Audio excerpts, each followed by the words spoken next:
Boa noite, meus irmãos. A Raquel é boazinha, porque ela é minha amiga há muitos anos. A gente sabe que uma oportunidade como essa realmente é inigualável, né? Quando a Jane me manda uma mensagem perguntando se eu posso agendar a palestra, eu já fico pensando em ter que estudar, né? E olha a bênção. A gente precisa estar sempre estudando. A gente precisa estar sempre crescendo em todas as oportunidades. E aí é por isso que, estando aqui, nós pedimos, mais uma vez, como fez a Raquel, que Jesus nos ampare, a todos nós, e que nós tenhamos alguns minutos de contato com os ensinamentos que a doutrina espírita nos traz, para que tenhamos depois horas, dias, meses de reflexão e de trabalho conosco mesmos e com todos que convivem conosco, aplicando as lições que a gente vai aprendendo. Eu não sei dizer qual é a palavra, duplamente responsável. A primeira, por ter estudado tudo isso, compilado e organizado, e a segunda, por vir aqui falar tudo isso para vocês. Na certeza que tem muita coisa que a gente fala, mas ainda não consegue fazer. Mas assim é a nossa jornada, né, para o progresso. Eu deixei ali essa frase, eu acho ela interessante, é uma pergunta. Todos nós somos iguais? É um tema do momento, muito se fala em igualdade disso, igualdade daquilo, preconceito disso, preconceito daquilo, e a gente tem preconceito quando a gente acha que alguma coisa não é igual a nós. A desigualdade, o pensar em desigualdade nos leva, como consequência, aos preconceitos. E a gente está vivendo uma sociedade muito tumultuada em torno dessas questões. E é interessante saber o que é que a doutrina espírita diz sobre isso. O que é que está lá no Livro dos Espíritos? Todos nós somos iguais? Como espíritas, nós não achamos, nós temos a certeza de tudo que a gente tem aprendido, que todos nós somos iguais. Mas como é que isso funciona dentro do mecanismo da sociedade, do planeta em que nós vivemos? Na terceira parte do Livro dos Espíritos, onde Kardec trata das leis morais, está lá a lei de igualdade. E ele vai falar para a gente da igualdade natural. O que é a igualdade natural? É aquilo, a base, é o princípio, sem interferência da ação humana, a igualdade que está lá na lei de Deus. Perante Deus são iguais todos os homens. Eu vou ter que ler na tela, porque com esse óculos aqui eu não leio no meu computador. Perante Deus são iguais todos os homens? Sim. Todos tendem para o mesmo fim. E Deus fez suas leis para todos. Esse todos é o universo infinito, não é só a Terra, não, é tudo. A lei de Deus é para tudo. Dizeis frequentemente, o sol luz para todos, o sol brilha para todos. E anunciais assim uma verdade muito maior do que pensais. Essa é a resposta que os espíritos reveladores deram para Allan Kardec. E em seguida tem o comentário, eu acho que ficou pequenininho, vocês estão conseguindo ler? Não, né? Tive todas as respostas possíveis, sim e não. Sim e não. Mas eu vou ler. Todos os homens estão submetidos à mesma lei da natureza, porque a lei da natureza, a lei de Deus, é única e ela é imutável. Se alguém tiver ainda dúvidas e questionamentos sobre isso, volta lá nas primeiras questões do Livro dos Espíritos e o primeiro capítulo da lei natural, onde a gente vai ver, da terceira parte, né, onde Kardec trata das leis morais. Então a lei é uma só. Todos nós estamos submetidos a essa lei. Então nós nascemos igualmente fracos, sujeitos às mesmas dores, e o corpo do rico se destrói como o do pobre. Se a gente vai lá numa ruína, num sítio arqueológico, ou até no cemitério, abrindo as sepulturas, o esqueleto de um pobre é exatamente igual ao esqueleto de um rico. Não tem diferença nenhuma. O esqueleto de um branco é igual ao esqueleto de um índio, é igual ao esqueleto de um negro. É tudo igual. É igual. O corpo é feito da mesma substância, da mesma matéria. Deus a nenhum homem concedeu superioridade natural. Ninguém é criado superior a ninguém. Nem pelo nascimento e nem pela morte. Então, aos olhos de Deus, nós somos todos iguais. Aí, eu fiz uma sequência de imagens que mostram a desigualdade barra igualdade da nossa sociedade. A primeira delas são mãos. Todas as mãos são iguais. Elas têm 5 dedos, elas têm unhas. Quem pode põe enfeite, quem não pode não põe. E a gente tem ali todas as cores. E todas são mãos, e são mãos de pessoas. Na outra imagem, eu separei algumas profissões, sem as quais a sociedade não funciona. Nós já tivemos a experiência de viver uma greve de lixeiros? Eu acho que já. Eles fazem muita falta. Eles são importantes na sociedade. Quem exerce a medicina, no caso eu coloquei uma médica, está cuidando de uma criança, mas o que seria de nós sem a medicina para nos socorrer? Então, os profissionais da medicina, não apenas os médicos, são importantíssimos. E são tão importantes quanto os lixeiros, porque todos estão cuidando da higiene, da saúde, do equilíbrio dentro das forças que estão regendo a nossa sociedade. Aí nós temos ali embaixo um grupo, não sei, empresários, professores, pessoas que estão reunidas decidindo alguma coisa. São importantes. E nós temos os operários construindo. Então nós precisamos, resumindo muito, porque a nossa sociedade é imensa e as profissões são múltiplas, mas a gente tem aqui 4 atividades exercidas por pessoas, seres humanos, e cada um cumprindo a sua tarefa é tão importante quanto o outro. São iguais. É claro que existem níveis de conhecimento, níveis de intelectualidade, níveis de moralidade, a gente vai falar sobre isso mais adiante. Mas somos iguais. A outra figura, ela é muito conhecida, isso é São Paulo. Aquela favela Paraisópolis, que é muitas vezes manchete triste do noticiário, ao lado de um bairro em que os apartamentos custam fortunas. Isso é uma amostra da desigualdade que existe na sociedade. Mas Deus não nos criou todos iguais? Por que a sociedade é desigual? Por quê? A gente tem que buscar o porquê para talvez, entendendo o porquê, começarmos a agir no sentido de eliminar as desigualdades que estejam ao nosso alcance. E ainda no mesmo mote dessa figura, eu achei uma charge que é muito triste, que é o menininho no monturo do lixo, olhando para os prédios e dizendo para o pai: pai, eu quero morar naquele mundo. Isso é aqui na nossa terra, no nosso mundo material, em que há uma pobreza extrema, em que os ricos são um número muito pequeno. E isso é uma conversa que rende muito. A gente não tem nem como aprofundar isso nessa palestra. A injustiça existe, a desigualdade existe na sociedade humana. A gente podia extrapolar essa figura e pensar que esse monturo de lixo aqui é a nossa terra inferior, cheia de violência, cheia de guerra, cheia de atrito, e a gente está olhando para um outro orbe, um outro mundo superior e pensa: ai, como eu quero morar lá. Mas a gente vai.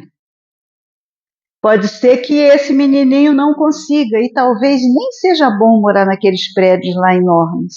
Aí são outras perguntas que vão surgindo. Mas vamos voltar lá para o livro dos Espíritos. Por que Deus não outorgou as mesmas aptidões a todos os homens? Por que todo mundo não tem todo o potencial? Essa questão é muito importante.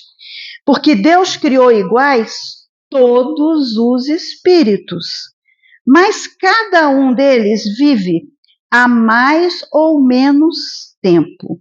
E, por consequência, tem feito maior ou menor soma de aquisições. Como é que é isso? Como é que uns vivem há mais tempo do que os outros? Está lá na questão 80 do Livro dos Espíritos. A criação dos espíritos é permanente ou só se deu na origem dos tempos? É permanente. Quer dizer, Deus jamais parou de criar. Porque aquela concepção que a gente herdou de toda a tradição do cristianismo, que diz que está lá na Bíblia, que o mundo começou lá do jeitinho que o Gênesis conta e que a humanidade começou com Adão e Eva, Kardec fala muito sobre isso na Gênese, para dizer que isso é uma alegoria. Nós não fomos criados todos ao mesmo tempo. Deus está sempre criando. Tem um dito de Jesus que está no Evangelho: meu Pai trabalha sempre. Dizer que Deus nunca deixou de criar quer dizer que agora, nesse instante, estão sendo criados novos espíritos, novinhos em folha, simples e ignorantes. E a gente já está bem lá na frente nessa jornada de aprendizado e temos ainda um caminho enorme. Quando nós encarnamos na Terra, nós não somos recém-criados.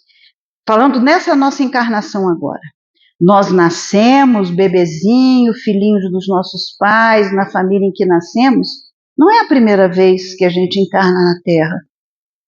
Talvez nem seja a primeira vez que a gente encarna nesta família em que estamos.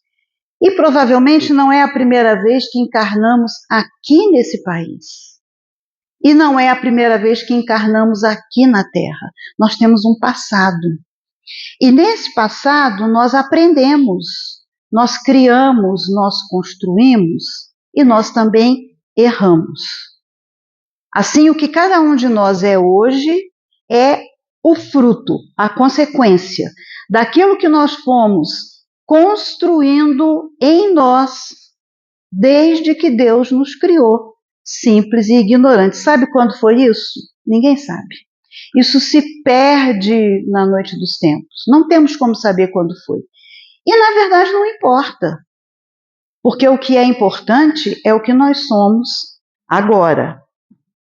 Pois bem, mas então Deus não deu as mesmas aptidões para todos os homens? Se Ele criou todos iguais e cada um deles está vivendo mais tempo ou menos tempo, tem maior ou menor soma de aquisição. Então, um espírito que foi criado há, vamos dizer assim, há 30 milênios, ele tem um patamar de aprendizado que não é igual àquele espírito que foi criado há 5 milênios. E também não é igual àquele que já até ultrapassou essa conta de bilênios, trilênios, e a gente perde a matemática desses números. É um ciclo constante de criação e de aprendizado. Então, nós não somos momentaneamente iguais, porque quem somos agora é consequência da experiência que já tivemos pelas nossas vidas. Essa é a diversidade dos graus, e os espíritos ainda acrescentam. A diferença entre as aquisições de cada um de nós está na diversidade dos graus da experiência que alcançamos e da vontade com que cada um obra, com que cada um trabalha. E essa vontade é o livre-arbítrio. E o que é o livre-arbítrio? Eu busquei lá em Obras Póstumas, tem um capítulo muito interessante. Profissão de fé espírita raciocinada é o título desse capítulo. Kardec tece considerações excelentes. Entre elas está essa que eu separei aqui. O livre-arbítrio é a liberdade de fazer ou não fazer, de seguir este ou aquele caminho para o seu adiantamento, o que é um dos atributos essenciais do espírito. Deus nos cria simples e ignorantes, e à medida que a gente vai aprendendo, o nosso livre-arbítrio vai crescendo. É como uma criança pequenininha que não tem noção das coisas, mas à medida que ela vai aprendendo, ela vai sabendo distinguir o que é bom para ela, o que é ruim para ela. Ela vai crescendo e vai sendo capaz de decidir se isso é bom para mim ou é ruim para mim.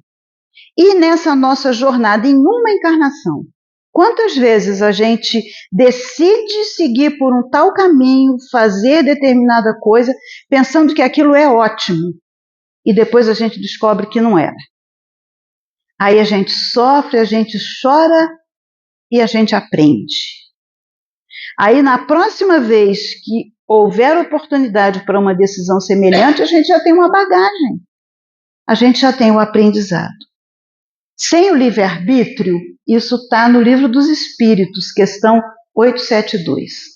Sem o livre-arbítrio, o homem não teria culpa por praticar o mal, nem mérito em praticar o bem. Então, o que gera em nós a culpa, o remorso pelo mal que fizemos, e a alegria e o mérito e o regozijo pelo bem que fizemos, é porque nós temos livre-arbítrio, porque nós podemos escolher entre um e outro. Aí eu voltei lá na questão 804, em que Kardec perguntou por que Deus não outorgou as mesmas aptidões a todos os homens. Deixei clarinho, porque o que está clarinho a gente já leu, que foi até o ponto em que nós chegamos no livre-arbítrio.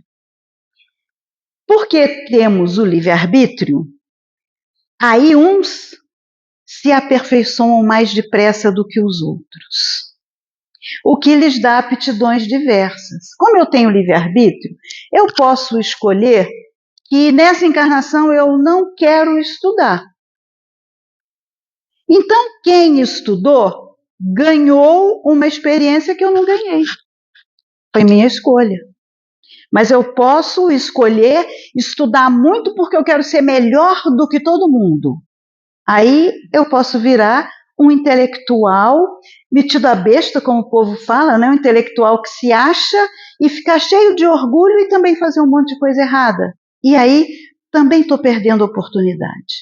Então é um leque enorme de possibilidades que a lei de Deus vai nos dando para o nosso crescimento. E aí tem que ter uma variedade de aptidões para executar os desígnios da providência. Lembra lá do slide? Tem o lixeiro. O que leva uma pessoa a ser lixeiro? Com certeza o amor ao lixo. É a necessidade de ter um trabalho e o trabalho que está acessível a ele é aquele. E ele realiza aquele trabalho. O que leva alguém a ser um operário são as oportunidades, os encadeamentos dos fatos da vida. O que leva alguém a ser médico é a oportunidade de estudar, de valorizar o aprendizado. Cada um tem um tipo de oportunidade, mas de onde vêm essas oportunidades? É presente de Deus? Não é presente de Deus. É consequência lá do nosso passado. Deixando bem raso assim o raciocínio, bem simplesinho, se eu sou um lixeiro nessa vida agora, que eu não tive a oportunidade de ser nenhuma outra coisa, provavelmente eu fui alguém que despejou muito lixo em todos os sentidos e fiz muita sujeira e atrapalhei a vida de muita gente com as sujeiras que eu criei. E aí, de repente, eu estou lá limpando, cuidando do lixo. mas é uma profissão útil. E a sociedade não vive sem ela. Esses caminhos, esse leque de oportunidade que a gente vai tendo ao longo das várias encarnações, é um conjunto de regras, de encadeamentos, de normas, que só a providência divina entende. Quem somos nós para entender o porquê dessas coisas? Mas a gente entende que nada acontece aleatoriamente, porque a lei de Deus existe, ela é rigorosa e ela é infalível. Então cada um tem o seu papel para desempenhar. O que um não faz, o outro vai fazer. Então, solidários entre si todos os homens e solidários entre si todos os mundos, a ordem vai fluindo aos poucos. E então, aqueles que habitam os mundos superiores, na mesma época que nós fomos criados, eles já estavam avançados, por isso eles estão em mundos superiores. E Deus ainda permite que os superiores venham ajudar os inferiores. E esse ciclo, ele é constante. Isso significa dizer que nós temos condições para ajudar muita gente e muitos espíritos que estão em uma situação atualmente, nas aparências, inferior à nossa. São questões para a gente ficar pensando e ponderando, porque nós fazemos parte da harmonia universal. Mesmo que estejamos internamente desarmônicos, mesmo que o nosso planeta ainda não seja um planeta equilibrado, mas vai ser. Então Kardec vai falar das faculdades morais e intelectuais do homem. Nós temos faculdades morais e intelectuais diferentes. Não deixamos de ser humanos por conta disso. Não deixamos de ser irmãos por conta disso. É interessante essa colocação de Jesus, quando ele diz que Deus é o Pai, mostrando para nós que nós somos irmãos. Em uma família de muitos irmãos, nenhum é igual ao outro. Eu que tenho lá a minha prole significativa, um bocado de filho, eu não posso tratar um do mesmo jeito que eu trato o outro. Porque a percepção da vida, o entendimento, o temperamento é diferente. Os direitos são os mesmos, mas a forma de alcançá-los pode ser diferente. Então, a origem das qualidades, qual é a origem das qualidades morais? Boas ou más do homem. O homem é o espírito encarnado.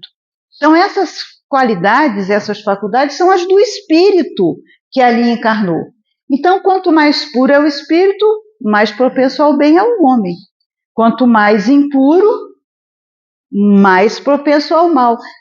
Kardec segue fazendo essa mesma pergunta. Quer dizer que o espírito, o homem de bem é a encarnação de um bom espírito e o homem vicioso é de um espírito mau?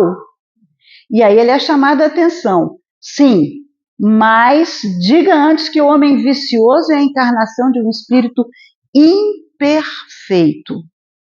A gente não deve dizer que os espíritos são maus. Até porque, em outro contexto, lá no Livro dos Espíritos, a gente também vai aprender que o mal não existe. Ele é só a ausência do bem. E nós ficamos ausentes do bem quando e porque somos imperfeitos. Então tem essa chamada.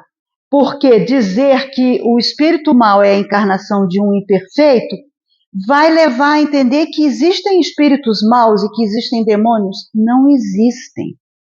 No entendimento da doutrina espírita, não existem demônios, mas também não existe anjo. Existem espíritos em inúmeros graus de evolução, e uns já estão mais próximos do bem. O que é estar próximo do bem? é entender a lei de Deus e praticar a lei de Deus. Bom, passando de um mundo superior para outro inferior, o espírito vai conservar suas faculdades adquiridas? Claro que vai. O que a gente aprende, a gente não perde nunca. O que nós deixamos nos mundos físicos em que vamos vivendo são os corpos, as coisas materiais. Tudo que a gente aprendeu de intelectual, de moral, fica conosco. A gente não perde as aquisições do espírito. A gente não perde nunca. A gente perde fortuna, perde corpo, às vezes perde até o mundo e vai encarnar em outro mundo um pouquinho mais inferior. Não importa, é material. As aquisições do espírito, o espírito não perde.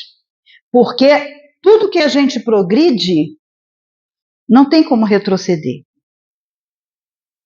Vamos voltar lá para a situação do lixeiro. Eu botei o lixeiro na berlinda hoje. Será que ele é lixeiro porque ele praticou muito o mal e aí, de castigo, ele reencarnou e vai ser lixeiro? Não. Não existe castigo, gente. As desigualdades não são castigos. As desigualdades são oportunidades de aprendizado. A gente já pensou na hipótese de um espírito prestes a reencarnar decidir: eu vou viver como lixeiro? É uma hipótese muito plausível, porque as decisões de como é a nossa encarnação foram tomadas por nós mesmos. Nós decidimos. Como que a gente decide? Aí eu sempre falo que ou nós temos lá no plano espiritual uma consciência firme do que nós ainda precisamos aprender, do que nós precisamos corrigir e decidimos corretamente, ou a gente não tem essa capacidade. Mas nós temos um prontuário. E os amigos espirituais vão lá consultar. Aí, olha, a Eni fez isso, fez isso, fez isso, fez isso. Não dá para ela ser isso tudo de bom que ela está querendo, não. Vai ter uma vidinha mais ou menos de batalha, de luta, de esforço. Ou então, o meu prontuário diz assim: ah, mas deixa ela ter tudo para ver o que ela vai fazer quando tiver tudo, quando for muito rica, quando for muito bonita, quando for isso, quando for aquilo. Vai lá ver o que a gente faz com essas oportunidades de facilidades na vida. Então, a diversidade dessas aptidões não vem da natureza íntima da nossa criação como seres humanos, porque nós somos criados iguais. Vem da nossa jornada de aprendizado, de experiência, de crescimento. E lembrando que lá num futuro, não sei quando, nós seremos novamente iguais.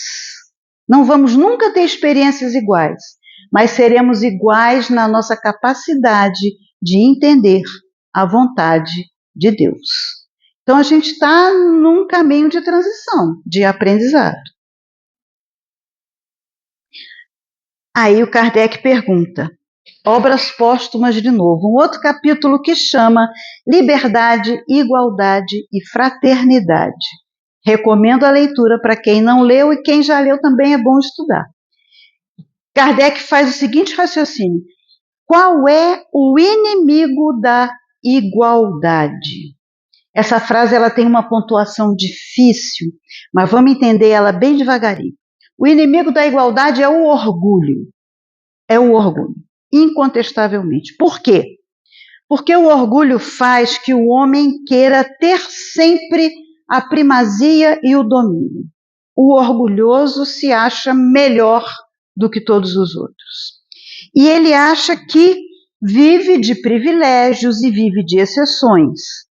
Então, o orgulho que gera esses privilégios e essas exceções, ele até pode suportar alguma igualdade, mas nunca vai fundar uma igualdade, e se fundar, o orgulho vai desmantelar essa igualdade. Isso foi escrito lá em 1860 e alguma coisa, e é o retrato da nossa vida.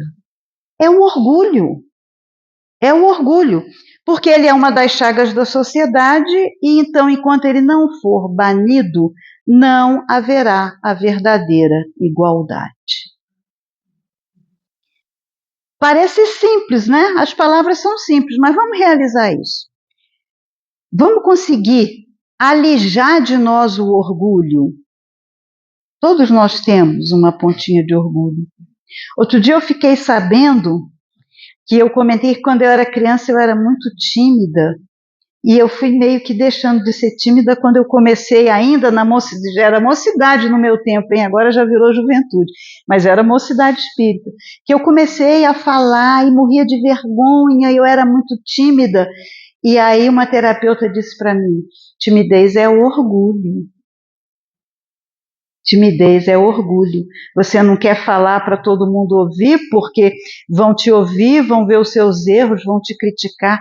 Por favor, façam isso. Porque eu já passei essa fase. Esse tipo de orgulho eu não tenho mais, eu tenho outros, né?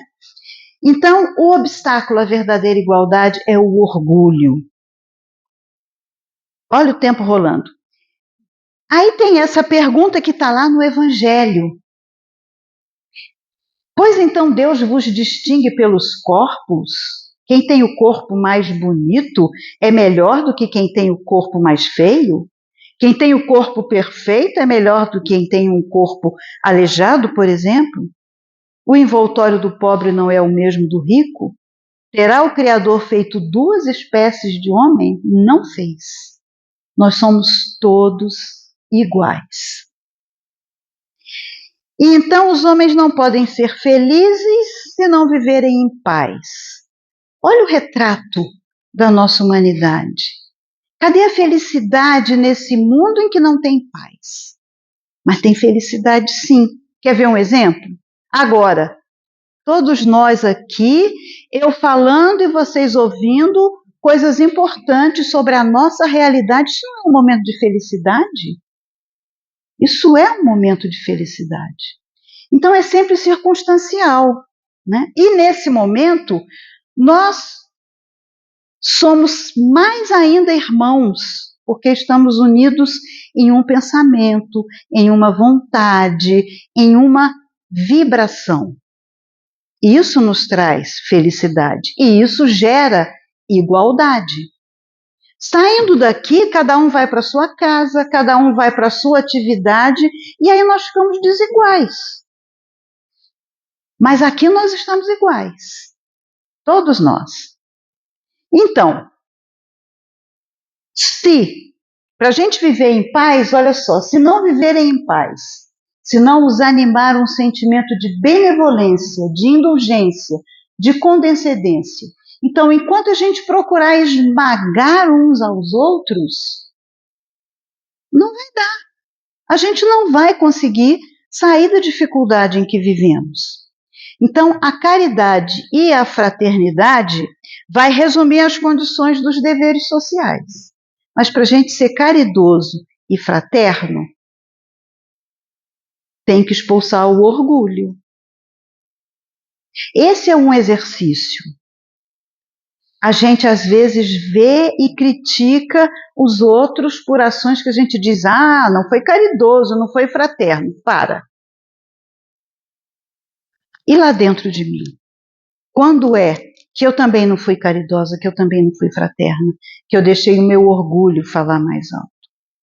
E então, os deveres sociais ficam resumidos na caridade e na fraternidade. Então, a nossa sociedade não é boa, não é equilibrada, está longe de ser perfeita, porque nós ainda somos orgulhosos e porque ainda não desenvolvemos plenamente em nós a caridade e a fraternidade.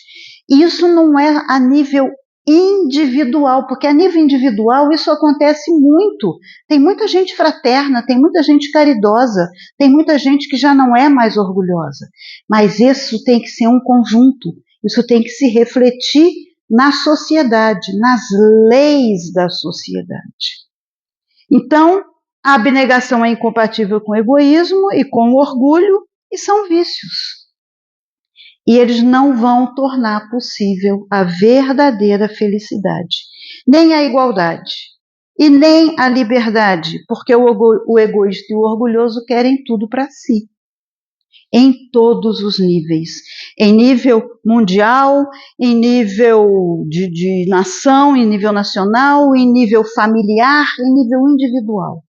A gente precisa cultivar e deixar crescer em nós essas virtudes, alijando o egoísmo, para que a gente possa ser um foco, um exemplo para os outros seguirem. Esse foi o papel de Jesus. A importância dele na história da humanidade, não é na história da cristandade, não, na história da humanidade. A importância dele vem do exemplo, de tratar a todos da mesma forma. Os fariseus criticavam Jesus porque ele ia jantar na casa do Zaqueu, que era um publicano, que era mal considerado, porque ele convivia com as pessoas de má vida, com as mulheres adúlteras. Coitada das mulheres naquele tempo, ainda era muito mais desigual do que é hoje, né?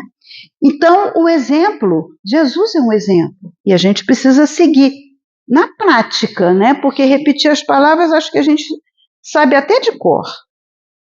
Aí Kardec vem dizer que o Espiritismo é o mais poderoso instrumento de moralização. De moralização. E quando a gente está moralizado, a gente alcança fraternidade, a gente alcança caridade, a gente alcança igualdade. E olha interessante o comentário do Kardec. Quando ele fala isso, o Espiritismo não tinha 2 décadas. O Espiritismo, a partir do Livro dos Espíritos, né? O conhecimento dos espíritos e da ação deles existia antes. Aí é outra palestra, outra conversa. Se, nesse pouquinho tempo, Kardec observou os milagres de conversão, ele chama, pessoas que mudaram de vida, pessoas que entenderam que o caminho é diferente. Em algum grau isso não acontece com a gente? Acontece com a gente. Depois que a gente entende essas verdades que o Espiritismo traz, a gente vê uma nova luz na nossa vida. Então, o Espiritismo é uma chave para a gente entender essas coisas. Mas a gente só vai entender se a gente estudar. E a gente estudando e entendendo, aí a gente começa a praticar. Então é ele que vai dar para a gente a fé. E a fé é a boa semente. Mas é preciso que ela tenha tempo de germinar, de frutificar. E então, nem todos os espíritas são perfeitos. Quem dera que bastava eu dizer, acabei de ler o Livro dos Espíritos, li umas mensagenzinhas do Evangelho, aí eu acho que eu já estou ficando perfeita. Não. Tem aquela passagem que o Divaldo fala muito, né, que o Viana de Carvalho mandou ele ler o Livro dos Espíritos, ele comprou, leu, empacou nos prolegômenos. O que é prolegômeno? O que é isso? Foi para o dicionário. Aí acabou de ler e falou assim, pronto, já li. Aí ele disse, agora lê de novo. Aí ele leu de novo. Pronto, já li, agora o que eu faço? Lê de novo. Depois de não sei quantas vezes ele disse assim, então, agora eu já li, então agora vai estudar. E depois de estudar, aí a gente vai ter muito que praticar. Gente, o relógio está brigando comigo.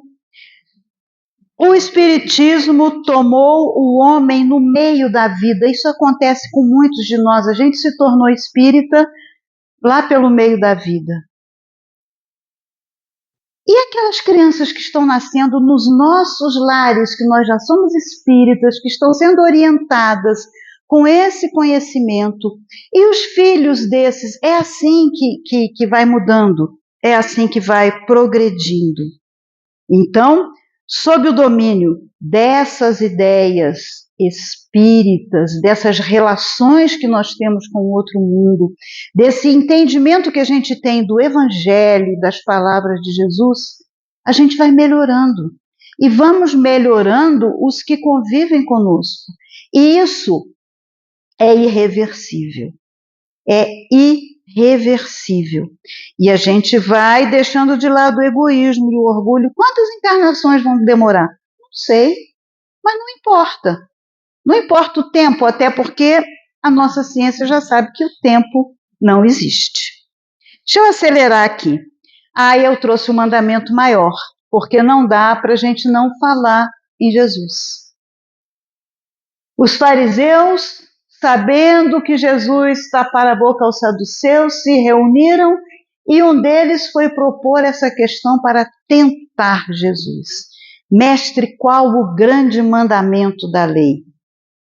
Porque ele podia agradar uns e desagradar outros e vice-versa, e ele respirou fundo, provavelmente silenciou, deu um tempo para o povo ficar na expectativa, ansioso pela resposta, e disse assim: amarás o Senhor teu Deus de todo o teu coração, de toda a tua alma, de todo o teu espírito. Esse é o maior e o primeiro mandamento. Está lá na lei de Moisés, né? É o primeiro dos 10 mandamentos, amar a Deus sobre todas as coisas. E o segundo, que é semelhante ao primeiro, amarás o teu próximo como a ti mesmo. Esse é o resumo. Esse é o resumo. Terminava aqui essa palestra, mas eu estou lendo um livro que não é espírita e que me motivou muito. E por causa desse livro, eu trouxe a fotografia de 2 mulheres. Eu não sei se vocês conhecem alguma delas. Mary Cole e Florence Nightingale. Vocês conhecem alguma? Já ouviram falar de alguma delas? A Dama da Lamparina. A Florence Nightingale, eu não sei falar esses nomes, Nightingale. Ela foi enfermeira na Guerra da Crimeia, que foi uma coisa que aconteceu no final do século XIX, antes da Primeira Guerra Mundial. E ela lutou muito, porque mulher não fazia nada além de criar filho, fazer comida, costurar e bordar. E ela decidiu ser enfermeira e ir para a guerra cuidar dos feridos e montou uma equipe. Esse outro livro que eu estou lendo é uma autobiografia dela. Essa autobiografia estava esquecida e uma jornalista inglesa encontrou num sebo no começo agora do século XXI, final do século XX. E ela foi enfermeira na Guerra da Crimeia. Ela era jamaicana, portanto, ela era uma cidadã do Império Britânico, né? E a mãe dela era curandeira. E ela aprendeu com a mãe a curar e a tratar aquelas doenças todas que tinham aqui na América Central, na selva, tipo cólera, disenteria, febre amarela. E ela queria ser enfermeira na Guerra da Crimeia, mas ela era negra. E ela se apresentou a Florence Nightingale, que admitiu várias outras, e disse assim: você não serve. E sabe o que ela fez? Ela era viúva, tinha algumas posses, foi para a Crimeia. E construiu um galpão que era, ao mesmo tempo, um hotel, um restaurante, um hospital. E ali ela acolhia, não eram só os feridos da guerra, não. Aqueles que tinham cólera, aqueles que eram vítimas das epidemias mais complicadas naquele tempo difícil, e ela cuidou de todos eles a chamavam de mãe. Então, porque ela era negra, ela não trabalhou, ela não foi aceita pela branca. Isso é uma prova da desigualdade que ainda hoje existe. E é tão interessante que, resgatado esse livro, a pessoa pesquisou, constatou a real existência dessa mulher e terminou a guerra. Ela tinha um armazém de muitas coisas, de remédio, de comida, de objeto. Ela tinha loja, ela vendia. Ela ficou na miséria, porque ela não podia levar nada daquilo para a Inglaterra, aquilo lá perdeu o valor e ela voltou sem nada. Só que quando andava pelas ruas, Vários soldados que foram tratados por ela a reconheciam e fizeram uma campanha para angariar fundos para que ela não morresse na miséria. Isso está sendo agora reconhecido e a história dela já está sendo ensinada nas escolas inglesas como uma das personalidades da história da Inglaterra. Eu trouxe esse exemplo aleatório, porque é o livro que eu estou lendo e eu fiquei empolgada, o livro é ótimo, é a autobiografia de Mary Cia Colley. E mostra como o nosso mundo é desigual. E mostra como ela, vítima do preconceito, não se deixou derrubar e foi à luta e ajudava. E foi reconhecida, não tanto quanto a outra, que também tem um mérito imenso, porque ela era incansável no tratamento, e inclusive a enfermagem como existe hoje é consequência de todo o trabalho da Florence. São espíritos que vieram ao nosso mundo para mostrar que esse nosso mundinho tem jeito sim, e para mostrar que todos nós temos um trabalho a realizar. Independente de sermos mais iguais, uns mais iguais. Tem uma música, não tem todos iguais, mas uns mais iguais que os outros. Nós somos iguais, gente. Nós somos irmãos. E a vontade de conhecer e de participar das atividades da doutrina espírita nos iguala cada vez mais. Porque aí, formando grupos, nós somos capazes de suprir não é nem deficiência, suprir a dificuldade, a capacidade de complementar a capacidade do outro, e a gente vai construindo oportunidades cada vez melhores para nós e para o nosso mundo. Que tem jeito sim, viu? Não vamos perder a fé, porque nós somos criaturas de fé e de fé raciocinada. É isso, gente. Muito obrigada.